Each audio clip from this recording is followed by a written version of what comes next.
오늘 봉독한 말씀 중심에서 사울이 바울 되어라는 제목의 하나님 말씀 증거합니다. 지난 우리가 보았던 본문까지는 사울이 다메섹에서 예수님 만나는 그 사건이 사울에게 있어서 일대 변혁이 일어나는 사건이 되었습니다.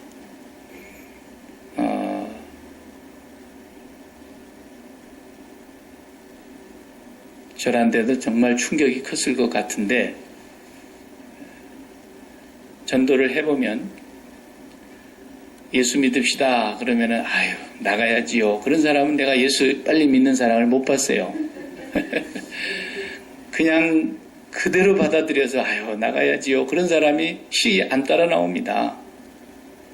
그까지 뭐 하려고 믿느냐고 미쳤다고 욕을 하고 막 안 듣는 데다가 막 대놓고 욕하고 그런 사람들이요. 오히려 예수 믿을 확률이 높습니다. 제가 그런 사람 한 분을 아는데요. 예수 믿는 사람이라는 냄새만 풍기면 공연히 시비를 걸어가지고 두드러 패고 싶고 괜히 그냥 말을 걸어서 꼬투리를 잡아가지고 해를 입히고 그런 사람이었어요. 자기 형님은 목사님인데 평생의 교회를 가지라는 어린 애기 때부터 그저 크리스마스 때 무슨 과자를 준다 그러면 한 번이라도 가봐야 될 거 아니에요? 그 시절에. 그런데도 과자를 얻어먹으러도 안 가는 그런 독한 어린이가 있었어요. 아주 어린이 때부터 강팍하기 이를 데 없는 사람인데 이 사람이 예수를 믿으니까요 정말 불같이 믿더군요.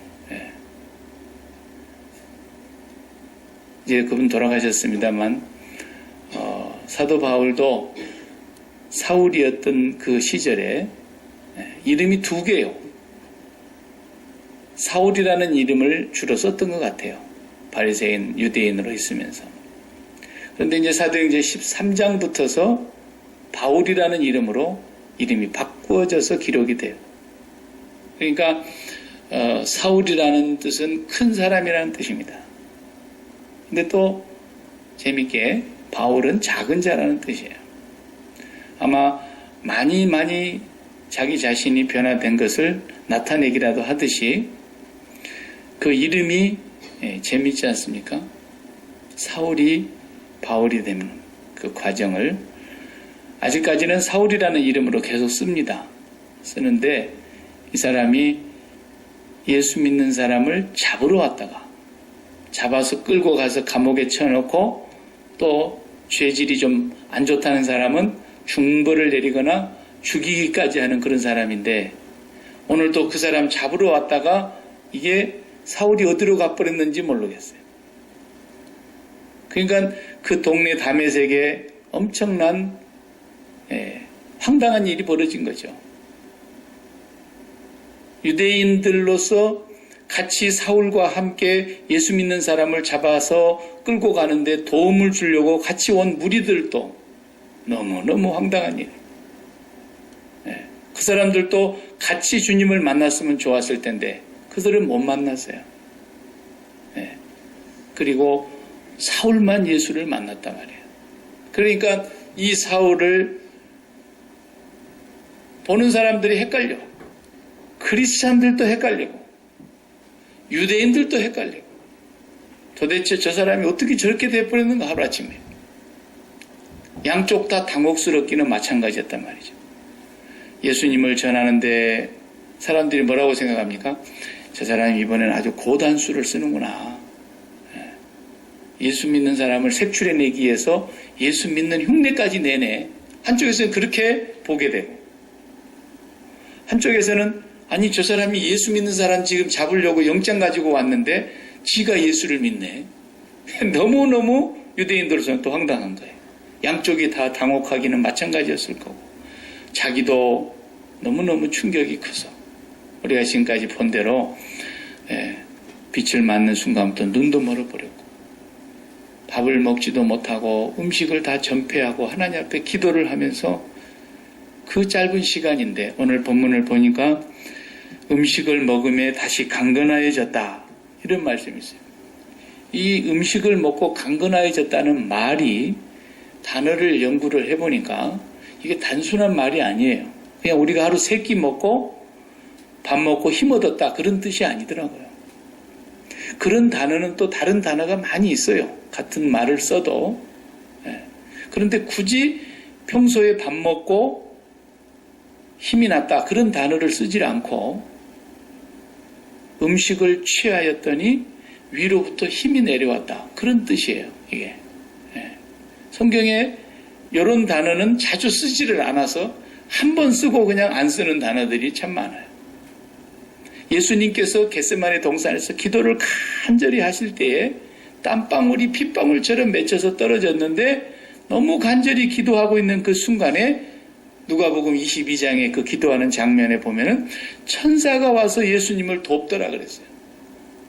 예수님에게 정말 진액을 빼내는 그런 그 기도를 하고 있는 순간에 천사까지 와서 예수님을 돕더라. 그 돕는 그 단어가 여기 강건이라는 단어로 번역을 그렇게 했어요. 그러니까 그냥 음식을 먹고 육체가 힘을 얻었다 그런 뜻이 아니에요. 바울이 눈도 열렸고 음식을 취했는데 그 취한다는 단어도 그냥 단순히 우리가 푸드, 이게 음식을 먹는다 그런 단어가 아니고 생명을 취한다 그럴 때 쓰는 단어였어요. 표현을 그렇게 했어요. 그러니까 그냥 단순히 밥 먹었다는 뜻도 아니고 이제는 생명을 위하여 뭔가를 먹게 됐고 이 사람이 밥을 먹는데 내가 3일 동안 굶었으니까 너무 허기지는구나. 배를 먼저 채워야 되겠구나. 그런 식으로 먹은 게 아니라는 거예요. 뭔가 이 사람이 각오가 단단히 선 거예요. 그래서 하늘의 생명을 취하려고 음식을 먹었는데 위로부터서 천사가 돕는 힘이 예수님에게 내렸던 것처럼 사울에게도 그런 힘이 임했다는 거예요. 그러니까 이 사람은 이제 먹는 것도 완전히 바뀌었어요. 배고프니까 밥 먹어야지. 안 죽으려니까 먹고 살아야지. 이런 삶이 아니고 하나님의 생명을 취하고 위로부터서 강건한 힘을 얻고 음식을 먹어도 이제는 왜 먹어야 되는지가 분명해진 사람이 된 거예요. 그런 표현이 오늘 본문에 담겨져 있어요. 그리고 며칠이 같이 있었다 그랬죠? 19절의 그 후반부에 보면은 다메섹의 그리스도인들, 자기가 잡으러 갔던 그리스도인들인데 이 사람들과 다시 친구가 돼버리고 사귐이 이루어지고 며칠 같이 있었더니 무슨 일이 벌어졌어요? 그 며칠 동안 있는 동안에 세세한 설명이 없지만 우리가 추측이 가능한 건 예수님에 대한 얘기를 며칠 동안 했을 거예요. 당신이 오다가 다메섹에서 만났어. 그 나타났던 예수는 바로 구약시대에 구약 성경에 모세오경에 예언되어 있던 메시아입니다. 구약의 그 많은 선지자들이 예언했던 그 메시아가 바로 그 예수님이었던 것을 제자들과 많은 대화를 했을 거예요. 성경을 보면서 또 확인하고 잠깐이지만 이제 이미 그가 성령으로 말미암아 보게 되었고 눈에 비늘 같은 것이 떨어졌다는 것은 그 사람이 이제 영안까지 같이 열렸다는 의미예요. 그래서 구약 성경을 내도록 읽고 구약을 통달하신 이 사울이 그 구약 안에서 예수님을 발견한 거예요. 내가 만났던 그분이 오래전 선지자들 때부터 메시아가 올 것을 말씀했던 그분이었구나. 자기가 그분을 그렇게 대적하고 있었다는 것과 그분이 세운 교회를 멸하려고 했다고 하는 엄청난 이 죄악된 사건을 다 보게 된 것이고 깨닫게 된 것이고 그러면서 이제 이 사람이 잠깐 며칠 있는 사이에 어떤 변화가 일어나가 보십시오. 20절 같이 읽어볼까요? 며칠 있고 나서는 그냥 즉시로 각 회당에서 예수의 하나님의 아들이심을 전파하니 그랬어요. 그러니까 그 즉시로 예수는 메시아다. 하나님이 보내신 메사야. 메시아가 바로 그 예수다. 가서 그냥 회당에 가가지고 회당에 뭐하러 갔어요? 잡으러 갔다니까 처음에. 잡으러 갔던 사람이 회당에 가가지고 아니 그 사람이 메시아였다라는 것을 지금 막 전도하고 있는 거예요. 며칠 만에. 네. 그런데 얼마나 황당했겠어요. 듣는 사람이 다 놀라 말하되 이 사람이 예루살렘에서 이 이름 부르는 사람을 잔해하던 자가 아니냐. 여기 온 것도 그 사람들 잡으러 온 사람이 아니냐. 얼마나 당혹했는지 회당에 있는 유대인들이 깜짝 놀랐어요. 그러면서 그 속에서 예수님을 증거를 했지만 문제가 발생합니다. 자기가 예수 믿는 사람들 잡으려고 그리고 잡아서 죽이려고 오던 사람이 이제 반대가 됐어요. 유대인들이 그 바울이 전하는 예수를 듣고서는 그만 유대인들이 사울 죽이기를 공모하더니 오늘 23절 참 황당하죠. 내가 지금 잡으러 가던 사람이었는데 나는 변해서 잡으러 가던 그 사람들을 잡는 것이 아니라 내가 지금 잘못돼서 지금까지 잘못 살아왔던 얘기를 하면서 예수님이 하나님의 아들이더라. 그 얘기를 하니까 그 회당에서 같이 동조해서 예수님을 잡으려고 믿는 사람들, 잡으려고 했던 사람들이 이제는 누구를 잡냐? 사울을 잡으려고. 사울을 잡으려고.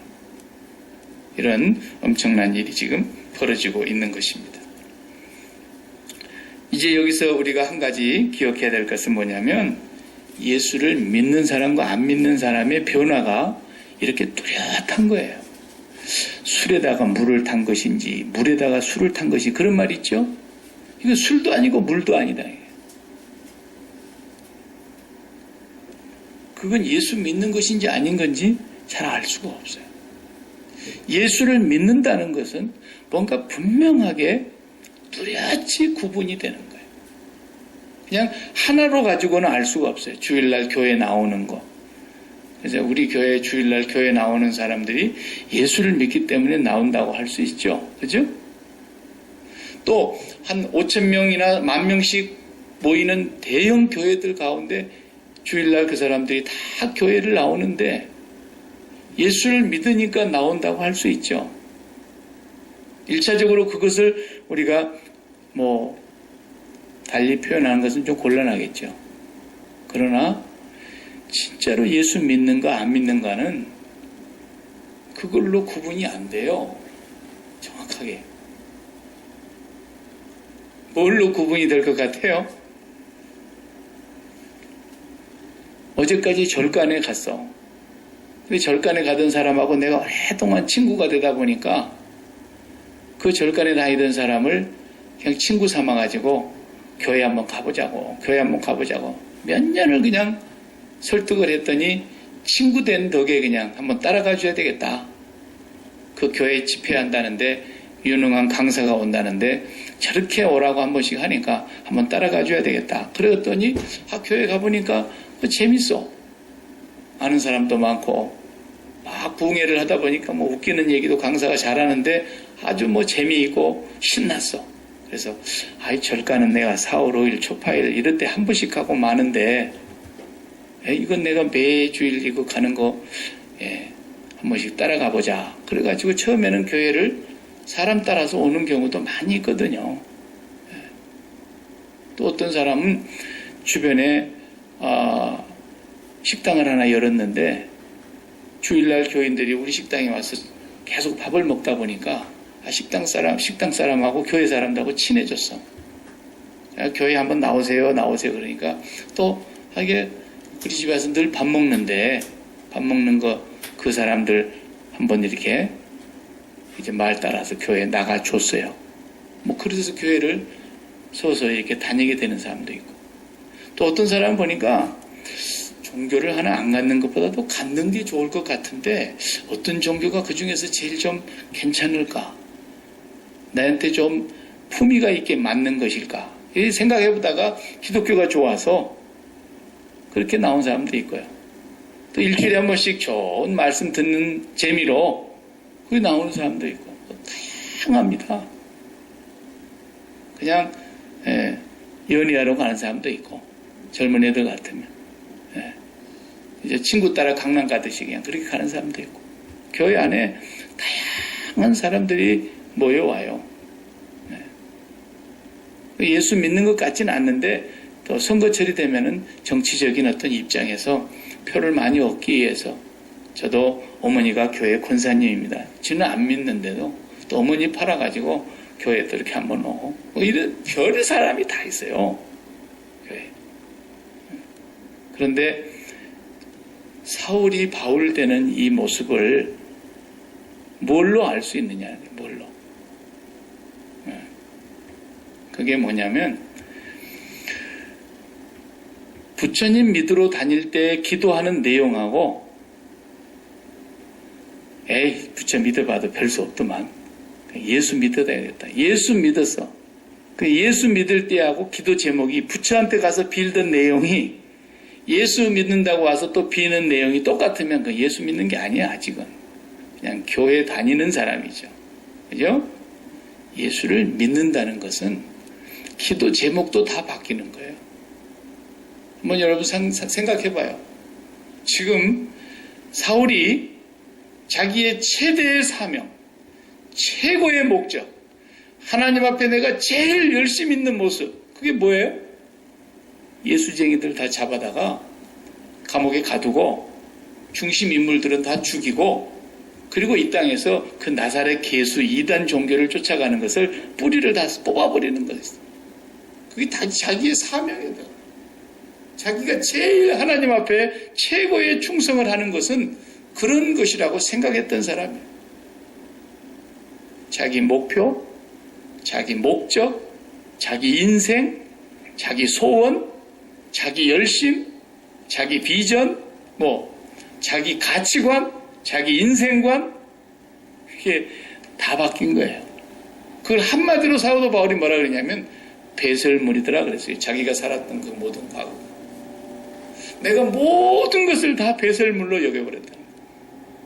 예수 그리스도를 알기 위해서, 예수 그리스도를 더 고상한 그 예수 그리스도를 내가 알고자 하여 이전의 모든 것을 배설물로 여겼다.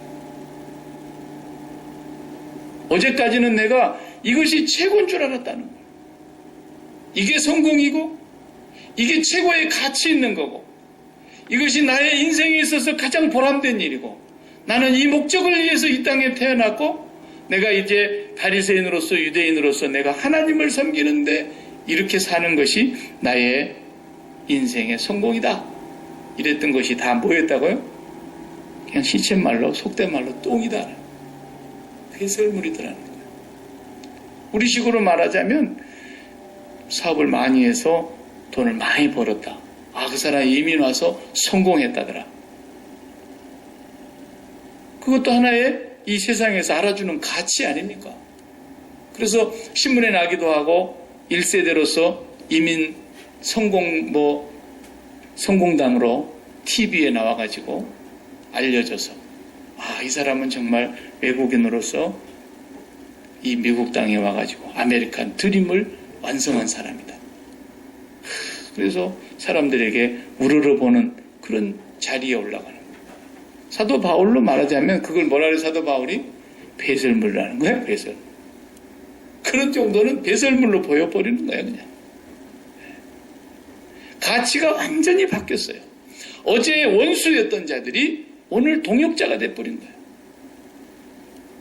어제 최고 가치 있는 삶이 오늘 배설물이 돼버린 거예요. 어제 자기의 인생에 가장 가치 있는 삶이 오늘 가장 죄악된 삶이 돼버린 거예요. 최고의 삶이 가장 무가치하고 허무한 삶이 돼버린 거예요. 이게 예수 믿는 사람에게 있어서 나타나는 거예요. 그런데 어제 세상에서 갖고 있었던 그 가치와 가치관, 그리고 자기 인생관, 자기 철학, 자기 신념, 그것을 예수 믿으면서 동일하게 그걸 성취해 보겠다고 세상에서 가지고 있었던 그런 가치관을 그대로 예수 믿으면서도 가치로 여긴다면 예수 절대로 이건 믿는 게 아니에요. 이건 누구한테 잘못 배웠거나 사기를 당했거나 예수 믿는 것이 무엇인 줄을 모르고 지금 따라가고 있는 거예요. 멍청하게 남이 가니까 따라가는 거고, 양의 두목이 앞에서 걸어가니까 뒤에 양들이 무조건 따라가는 것처럼. 양은 10m 앞을 잘 못 보는 거거든요, 동물이라. 양의 시력은. 그냥 맨 앞에 늙은 양이 가면 뒤에 양들을 졸졸졸졸 따라가는 거예요. 그러고 있는 거지 예수 믿는 게 아니다라는 거예요.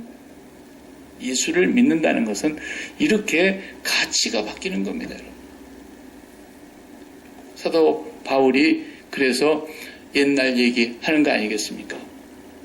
하도 빌립보 교회에도 자랑하는 사람들이 많았던 거 봐요. 왕년에 그러면서 우리말로.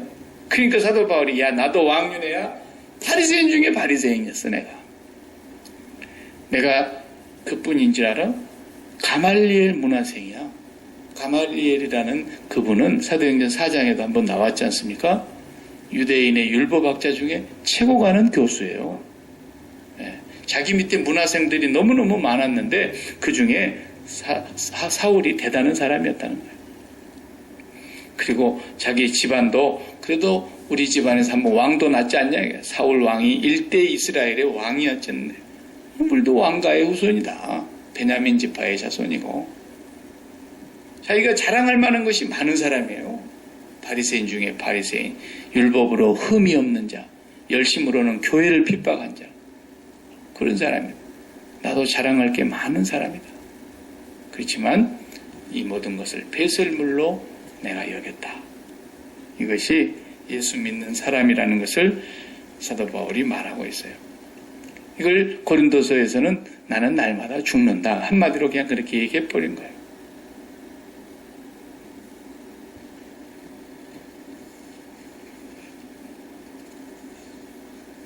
오늘 본문을 보면은 이렇게 변화된 사울이 다메섹에서 전도를 해보지만 결국은 벽에 부딪힙니다. 죽이려고 하니까 그가 도망을 가는데 고린도후서 13장 32절에 보면은 이때의 얘기를 잠깐 해요. 고린도후서에서 유대교인들이 다메섹의 지배자였던 아레다 왕의 군사들을 매수하여 성문을 감시하였고, 오늘 본문에 성문을 감시하고 있었던 장면이 나오지 않습니까? 그런데 그 성 밖에 제자들이 바울을 이렇게 달아매가지고 성 밖으로, 문이 지키고 있으니까 성 밖으로 광주리에 담아서 이렇게 탈출을 도와줬다 그랬어요. 잡히면 죽으니까. 그 아레다 성, 다메섹의 아레다 군사, 그 왕이 아레다인데 이름이, 그 왕의 고관들이 거기를 지키라고 명해가지고 문을 지키고 있는데 성 밖으로 이렇게 달아며, 요즘에 유병헌 씨를 누가 그렇게 철저하게 보호하고 잘 도망가게 해주는지는 모르겠지만 하여튼 이 사울이라는 사람을 그렇게 철저히 제자들이 보호해 줬어요. 그래서 안전하게 피신을 했던 얘기가 나옵니다. 그 다음에 이분이 상당히 오랫동안 거기를 떠나 있었다고 성경이 말해요. 한 3년간 떠나 있었던 얘기가 있는데 갈라디아서 1장 17절 18절을 보면은 그 내용이 나옵니다. 그 아들을 이방에 전하기 위하여 그를 내 속에 나타내시기를 기뻐하실 때 내가 곧 혈육과 의논하지 아니하고 나보다 먼저 된 사도들을 만나려고 예루살렘으로 가지 아니하고 오직 아라비아로 갔다가 다시 다메섹에 돌아갔노라 그랬어요. 아라비아로 갔다는 거예요. 다시 다메섹으로 그리고 돌아왔다. 그게 어느 때인지 정확하게 우리가 연도는 알 수가 없지만 분명히 예수님을 만난 이후에 다메섹에서 제자들과 며칠 있다가 예수님을 가서 증거했어요. 증거했더니 박해에 부딪히고 바울을 죽이려고 하니까 바울이 밤중에 성 밖으로 이렇게 바구니에 달아내려서 간신히 피신을 했습니다. 피신한 후에는 바울이 한 3년간을 아라비아에 가 있었다는 거죠. 그 시간이 아마 주님과 교제하는 시간이었을 거예요. 틀림없이. 영적으로 교제하고 그 다음에 구약의 그 말씀들 전체를 세세하게 다시 살피면서 성령의 가르침과 지도를 받았을 거예요. 그래서 메시아가 과연 예수 그리스도라고 하는 사실에 대하여 그가 다시 한번 말씀을 통해서 성령의 가르침을 받았을 겁니다. 아직 신약이 없었을 때니까. 구약밖에 없었을 때니까. 구약이 24권으로 되어 있거든요. 유대인들은. 우리는 39권이지만 그 사람들은 24권으로 묶어놨어요. 그것을 우리는 좀 더 세분화돼서 쪼개보니까 우리는 39권이 됐는데 내용은 똑같습니다. 24권이나 39권이나. 그 성경 24권의 구약 성경을 아마 아라비아에 가 있는 동안에 샅샅이 공부를 다시 했을 거예요. 그리고 예수님을 분명하게 증거할 수 있도록 준비하고 있었을 거예요. 그리고 다메섹으로 3년 만에 다시 돌아왔다는 거예요. 돌아와서 갈라디아서 1장 18절을 읽어보면 그 후에 3년 만에 내가 게바를 신방하려고 예루살렘에 올라가서 저와 함께 15일을 유할세에 그랬어요. 3년 만에 다시 다메섹으로 돌아왔어요. 돌아가서 예루살렘으로 돌아갔어요. 예루살렘에 돌아가서 제자들을 만나려고 했다는 겁니다.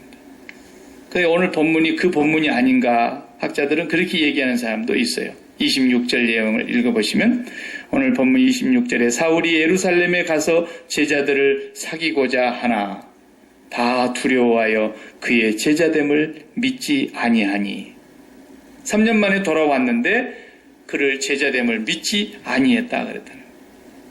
아마 굉장히 혼돈스러웠던 것은 여전히 마찬가지였던 것 같아요. 제자들하고 가서 사귀려고 갔는데 현지의 반응이 냉담하죠. 근데 여기에 오늘 26절과 28절 사이에 27절을 다 같이 한번 읽어보겠어요. 시작. 바나바가 데리고 사도들에게 가서 그가 길에서 어떻게 주를 본 것과 주께서 그에게 말씀하신 일과 다메섹에서 그가 어떻게 예수의 이름으로 담대히 말하던 것을 말하니라. 누가? 바나바가.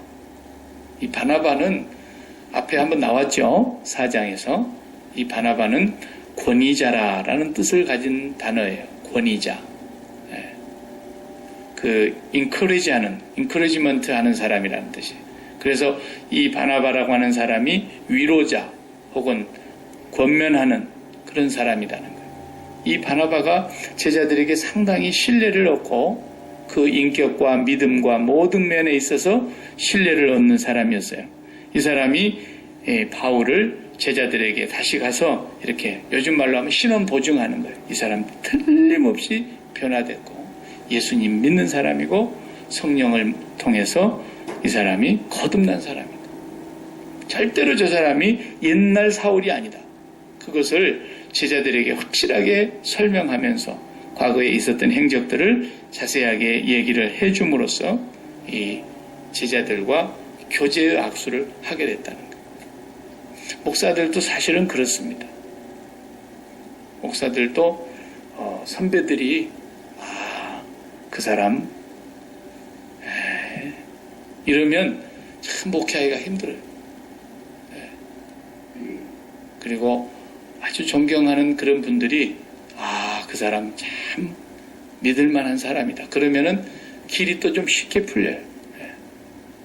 그래서 그냥 수많은 사람들이 교회 목회자를 구할 때 보면은 얼마나 많은 사람들이 그 자기의 프로필을 보냅니까?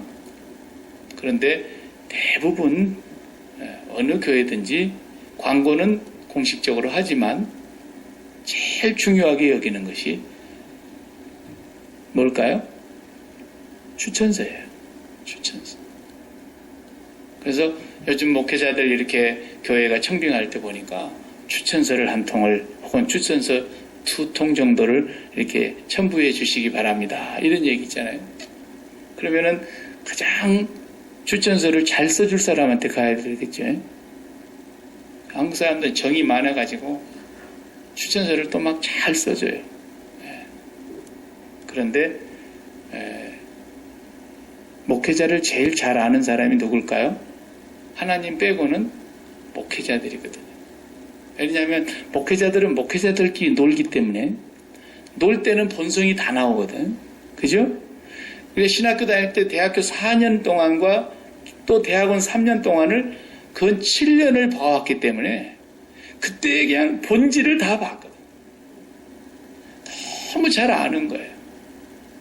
근데 그 사람이 그 과정 속에서 목회를 하면서 하나님 안에서 어떻게 그가 변화되고 새로워지고 그런 것들을 볼 수 있어요. 요 며칠 전에 저도 이제 고국의 목회자들과 늘 이렇게 교제가 끊어지지 않게 하기 위해서 늘 사귐을 갖는데 한 달 동안 요즘 고국의 소식을 제가 거의 이렇게 닫고 살았어요. 그러다가 지난 어제 그제 이틀 전에 제가 이렇게 고국의 소식을 보려고 그 안내하는 그 방이 있거든요. 그래 컴퓨터로 쭉 이렇게 소치를 하는데 우리 같은 동기생 중에 가장 연장자 되신 분 한 분이 또 돌아가셨어요. 장례를 치렀어요. 아직은 정말 그래도 일할 시간이 많이 남았다 싶은 분이었는데 60 이제 조금 넘은 분인데 돌아가셨어요. 월남에서 이 전쟁통에 이렇게 그 고엽제를 맞아가지고 베트콩들을 다 색출하려니까 그 나무 잎사귀를 다 떨어뜨리려고 독한 고엽제, 나무를 죽이는 그 고엽제를 뿌린 것을 군인들이 많이 맞아서 그게 이제 몸에 쌓이고 그래가지고 그것이 병을 가져왔어요. 베트남 가신 분들 가운데 많은 분들이 그 병을 앓고 있죠. 이분도 그걸 앓고 있었어요. 그러다가 그 병이 이제 너무너무 더 커져서 그 다음에 다른 병까지 합병증이 와가지고 처음에는 다리 하나를 잘랐는데 다리 절단 수술을 하고 의족을 끼고 목회를 계속 해왔는데 결국은 한 달 전에 하나님 부르셨더라고요. 그래서 제가 참 형님 이렇게 부르는 사람이었는데 그 형의 그 신학기 1학년 입학했을 때 그때부터서 생각을 쭉 해봤어요. 한 사람의 그 삶이 그동안 만나서 같이 공부하면서 기숙사에서 같이 먹고 자면서 함께 선지동산에서 훈련받을 때 그 모습들, 그것들이 주마등처럼 스쳐가더라고요. 그리고 그 형이 좀 성격이 굉장히 급하고 말이죠. 다혈질 있잖아요. 그런 성품이었거든요. 그랬는데 얼마나 온순해졌는지 하나님께서 그렇게 변화시켰더라고요. 그 생애를 통해서 그가 그 고난 속에서 또 다리를 절단하면서 그러는 가운데 주님을 깊이 만나는 거예요. 하나님께서는 그렇게 사람을 변화시켜가는 거예요. 바나바는 참 좋은 분이에요. 사실은 이분이 더 먼저 예수 믿었고 더 먼저 사도들에게 신임을 얻었고 교회에서 중책을 맡아서 그렇게 일을 하는 사람이었는데 나중에 보면은 바나바 이름이 사도행전에서 거의 없어지죠. 그리고 사울이 바울 되어서 바울의 이름만 계속해서 등장하는 것이에요. 1차 전도여행만 같이 나가죠. 안디옥 교회에서. 안디옥 교회 담임 목사님이 바나바였거든요. 이 바나바 목사님이 혼자서 일을 하다가 사울이라고 하는 사람을 찾아가서 바울을 데리고 오죠. 그래서 안디옥 교회에서 같이 목회를 하다가 안디옥 교회에 담임 목사가 둘 된 거예요. 그러니까 공동 사역을 한 거죠. 그러다가 그 교회의 두 분이 다 함께 선교를 나가는 선교사가 됐죠. 성령의 이끌림을 받아서 하나님께서 그 둘을 보내라고 하는 지시를 받고 두 분이 담임 목사가 다 나갔다니까요. 그런 거 보면은 참 교회는 진짜 하나님이 하시는 거예요. 아이고 이 바울 선생님이 가버리면 어떡하냐고, 바나바 목사님이 가버리면 어떡하냐고 그래도요 두 분이 다 같이 떠나버렸는데도 안디옥 교회가 더 잘 됐어요. 더 잘 됐어요. 그래서 계속 선교를 지원하는 아주 이방 선교의 본거지가 된 거 아닙니까? 교회는 정말로 하나님이 하라는 대로만 하면 교회는 되는 거예요. 사람이 잘나가지고 교회가 되는 게 아니에요. 이 바나바가 얼마나 중간 역할을 잘했던지 이 바울이 훌륭한 하나님의 일꾼이 되는데 1등 공신이라고요. 1등 공신. 그런 중요한 역할을 했던 사람입니다. 그리고 바울이 전도를 또 예루살렘에서 계속합니다. 그런데 28절을 다 같이 한번 읽어주시기 바랍니다. 28절 사울이 제자들과 함께 있어 예루살렘에 출입하며 또 주 예수의 이름으로 담대히 말하고 헬라파 유대인들과 함께 말하며 변론하니 그 사람들이 죽이려고 힘쓰거늘. 예루살렘에 와서 또 전도를 해봤는데 또 죽이려고 합니다. 또 죽이려고. 그래서 결국은 제자들이 사도 바울을, 이 사울을 고향으로 돌아가게 해주죠. 15일 동안 같이 있다가 고향으로 낙향을 하게 됩니다. 그래서 30절에 보면은 형제들이 알고 가이사라로 데리고 내려가서 다소로 보내니라. 이 다소가 사울의 고향입니다. 본인이 거기서 태어났어요. 그래서 사울은 날 때부터 로마 시민권을 받은 이유가 그것 때문이에요. 로마의 통치 아래에 있는 그 영역에서 태어났기 때문에 나면서부터 로마 시민도 되었고 본래 그는 유대인이었습니다. 그래서 사울은 14년 만에 바나바와 함께 다시 올라가기까지는 고향에 있었어요. 여러분 목회를 안 하고요 14년 동안 쉬어 있다고 해봐요. 사실 목회하기 어렵습니다. 14년간 목회를 안 하고 고향에서 집거하고 있었다. 이거 쉬운 일이 아니에요. 멀쩡한 사람이. 그죠? 네. 얼마나 답답했겠어요. 다메섹에서도 전도해도 죽이려고 하죠. 3년 뒤에 아라비아에서 다시 또 예루살렘으로 가서 또 거기서 한 보름 동안 머무르면서 전도를 해보는데 또 죽이려고 그러죠. 자기가 옛날에 예수 안 믿을 때 그 짓을 했잖아요. 이제 자기가 반대로 핍박을 받게 생겼어요. 죽이려고 그러는 거예요. 그래서 제자들이 보호해야 되겠다는 생각에 고향으로 돌려보낸 것입니다. 고향에서 13년 이상을 조용히 집거하고 있는데 이제 사도행전 13장에 가서 이 사울이 고향에서 바나바를 통해서 목회를 다시 시작하는 그런 계기가 되는 거예요. 그러므로 하나님의 사람들은, 하나님의 일꾼들은 내가 열심만 갖고 있다고 해서 되는 게 아니에요. 길이 안 열리는 거 보세요. 그렇게 주님을 위해서 살겠다 그러는데 복음을 전하겠다는데도 길이 안 열리는 경우가 있다는 거예요. 그래서 조용히 고향에 가서 있는 거예요. 13년을 그냥 놀았으면 이제 목회의 생명이 좀 어렵습니다. 굉장히 어렵습니다. 그런데 하나님이 하시면, 하나님이 준비시키시면, 이 사람은 지금 창세전부터 하나님이 예비해 놓은 사람이고 모태로부터 택정했다고 자기가 고백하고 있고 이방인을 위한 나의 그릇이라고 주님이 아나니아에게 일러주셨지 않습니까? 그럼에도 불구하고 자그마치 13년이라는 세월이 활동이 나타나지 않고 그냥 고향 다소에서 지낸 거예요. 맨날 놀고 먹기야 했겠습니까마는 목회의 길이 열리지를 않았던 거죠. 이 시간 동안을 하나님 앞에서 기다리면서 13년 동안을 기다리면서 준비를 하고 있었던 거예요. 그러니까 예수 믿는 사람들의 이런 그 끈기와 믿음이 있는 사람들이 할 수 있는 이런 태도예요, 이건. 하나님의 부르심에는 절대 후회함이 없다 그랬죠.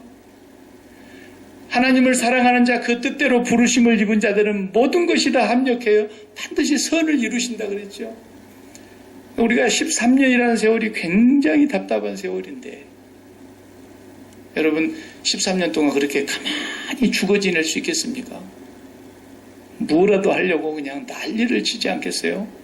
그런데 그렇게 하나님 앞에 철저하게 자기 자신을 복종시키고 있었다는 것, 이거 참 대단하다고 봐요. 저도 정말 힘들 것 같아요. 저는 목회를 쉬어본 경력이 없어서 쉬어봐야 잠깐 그냥 몇 주 쉰 거 그런 경우는 있었어도 이렇게 1년을 논다든지 그런 경우가 없어서 잘 모르겠는데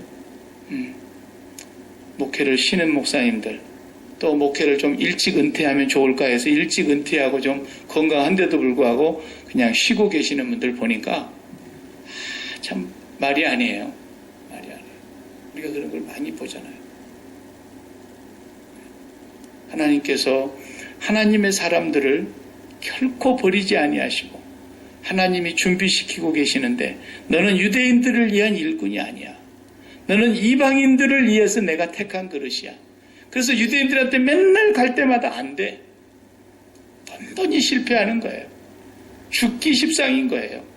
이방인을 위한 일꾼으로 하나님이 그릇으로 준비하셨기 때문에 13년이라는 세월을 충실하게 그가 준비하고 있었더니 어느 날 하나님께서 바나바를 통해서 그를 불러내시고 하나님의 일을 비로소 맡기게 됐는데 그때로부터 이 사울이 바울 되어 일하는 그 행적을 보면 정말 하나님의 역사가 얼마나 놀라운지 말할 수 없어요.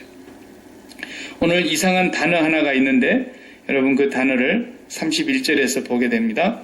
31절 같이 한번 읽어보세요. 그리하여 온 유대와 갈릴리와 사마리아 교회가 평안하여 든든히 서가고 주를 경외함과 성령의 위로로 진행하여 수가 더 많아지니라. 아멘. 31절과 32절이 잘 연결이 안 되는 단어예요. 30절과 31절이.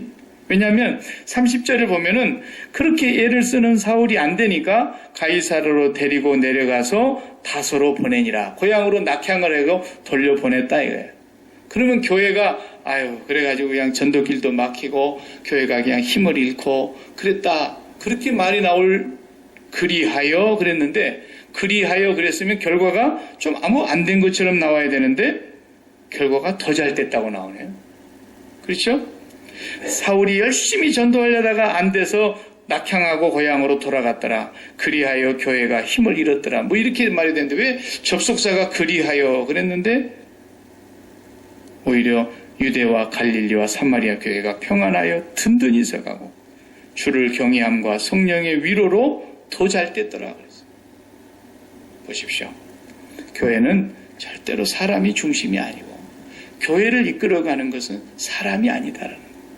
여기서 굉장히 우리가 놓치지 말아야 될 이 두 단어가 하나가 뭡니까? 주를 경외함과 두 번째 성령의 위로로. 어떤 성경에는 그 위로라는 말에 조그마한 글씨 1 써놓고 밑에다가 각주를 달아놨죠. 성령의 후원으로 그랬어요. 교회는 이 두 가지로 되는 거예요. 주를 경외함과 성령의 후원으로 교회가 되는 겁니다. 교회는 사람으로 인하여 되는 게 아니라는 걸 보여주고 있는 거예요.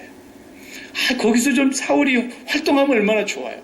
그렇게 예수를 반대하다가 교회를 핍박하다가 변화됐으니까 간증도 좀 다니고 요즘 같으면 사방에 간증 집회를 하고 그래서 주님이 나타나시고 주님이 자기에게 주신 사명도 얘기하고 예수 그리스도를 얼마나 말을 잘하겠어요. 그런데 이 사울이 그냥 고향으로 낙향을 해버리니까 참 안타깝잖아요. 그런데 교회가 더 잘 되더라는 거야. 왜 더 잘 됩니까? 교회는 사람으로 인해서 되는 게 아니라 주님을 경외함으로 된다는 거예요. 주님을 경외하는 교회라야 성령의 후원이 있다는 거예요. 주를 경외하는 게 먼저예요. 교회가 주님을 경외하지 않으면 안 된다는 거예요. 경외한다는 말이 무슨 말입니까? 한문이니까 한문식으로 표현한 것이고 우리말식으로 표현하면 두려워하는 거예요. 하나님을 두려워할 줄 알아야 한다는 거예요. 하나님을 두려워할 줄 안다는 말은 그냥 하나님을 막 무서워하라 그런 뜻이 아닙니다. 공포에 벌벌벌벌 떨고 있고 겁에 질리라는 그런 말이 아니고 하나님을 사랑하기 때문에 제가 언젠가 한번 이 말을 표현을 한 것 같은데 아까워한다는 뜻이에요. 아까워한다는 뜻. 너무 사랑하기 때문에 우리 애기들 키우는데 할머니들 그러죠. 아이고 내 손주 그냥 쥐면 꺼질까 놓으면 날까 그냥 그 할머니들이 손주 사랑하는 거 보셨죠? 다칠까 봐서 뒤에 쫄쫄쫄쫄 따라다니고 그냥 막 천방지축으로 막 다는데 돌뿌리에 걸려 넘어져서 그냥 무릎 깨질까 봐서 그냥 안쓰러워하고 어떤 할머니는 그냥 애 다칠까 봐서 집에 그냥 모서리는 전부 다 그냥 공기방울 그 비닐로 막 에워 싸놓고 온 집에 그냥 애 다칠까 봐서 그게 하나님께로 표현됐을 때에 그게 경외한다는 뜻이에요. 내가 무엇을 해도 하나님의 마음이 다칠까? 하나님의 마음이 아프실까? 하나님의 마음에 근심이 될까? 그것을 무슨 일을 하든지 생각한다는 거예요. 모든 언행 심사에서 하나님 마음이 다치면 안 된다. 하나님 마음이 근심하고 하나님의 마음에 걱정을 끼쳐드릴까 봐서 내가 모든 언행 심사를 해나가는, 이게 바로 경외함이라는 거예요. 교인들이 그렇게 살아가는 것을 주님을 경외한다 그러는 거예요. 그럴 때 하나님의 성령이 그 교회를 후원하신다는 거예요. 하나님의 성령이 밀어주신다는 거예요. 붙잡아 주신다는 거예요. 인도해 주신다는 거예요. 힘을 잃지 않게 하신다는 거예요. 이것을 우리가 오늘 이 본문에서 배우게 됩니다. 사랑하는 우리 성도 여러분, 오늘 우리가 사울이 바울 되었다고 하는 것, 이것을 다시 한번 기억하면서 그것은 과거와의 단절을 의미하는 것입니다. 과거에 자기의 삶의 모든 가치관이, 목적이, 삶의 목표가, 삶의 최고라고 여겼던 것들이 완전히 다 죽는 걸 말하는 것이고, 오직 이제는 하나님이 기뻐하시는 대로만 내가 살겠습니다. 13년 동안 하나님의 부름이 없어. 그래도 기다리는 거예요. 대단하죠. 믿음이 없이는 절대로 이건 못 기다리는 겁니다. 죽은 사람이 아니고는 도저히 이건 있을 수가 없는 행동이에요. 25년 동안 아브라함도 기다렸다가 이삭을 받는데, 이삭도 20년을 기다렸다가 야곱과 에서를 받는데, 모세는 40년을 기다렸다가 호렙산에서 하나님의 부름을 받고요. 이게 믿음이 없이는 절대 기다려질 수 없는 거예요. 13년을 기다리는 거예요. 이것은 죽은 사람이 할 수 있는 거예요. 이렇게 철두철미하게 주님을 경외하는 마음 자세, 주님을 경외하는 태도, 이것이 오늘 우리가 가져야 될 마음가짐이고, 주님 앞에 변함없이 주님을 기쁘시게 해야 할 것입니다. 기도하십시다.